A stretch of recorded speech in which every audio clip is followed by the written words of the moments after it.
আসসালামু আলাইকুম ওরহমতুল্লাহি ওবারাকাতুহ।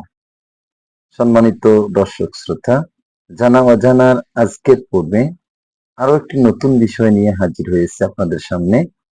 বিষয়টি হচ্ছে মুনাফিকের মাঝে 5টি বিষয় কখনোই পাওয়া যাবে না। আপনারা এটি পূর্বে জেনেছেন মুনাফিকের আলামত, কিন্তু মুনাফিকদের মধ্যে 5টি বিষয় পাওয়া যাবে না। সে বিষয় 5টি কি সে সম্পর্কে আমরা জানবো। আল্লাহ রাসূল সাল্লাল্লাহু আলাইহি ওয়াসাল্লাম বলেছেন, তিনি বললেন যে মুনাফিকদের মাঝে 5টি বিষয় পাওয়া যায় না। ধর্মের ধর্ম সম্পর্কে গভীর জ্ঞান, জবানকে সংযত রাখা, মুখে মিষ্টি হাসি, অন্তরে আল্লাহর দেওয়া নূর এবং মুসলমানদের জন্য হৃদয়তা ভালোবাসা। এদের মধ্যে এই 5টি জিনিসের অভাব থাকে। আমাদের অবশ্যই ভিডিওগুলো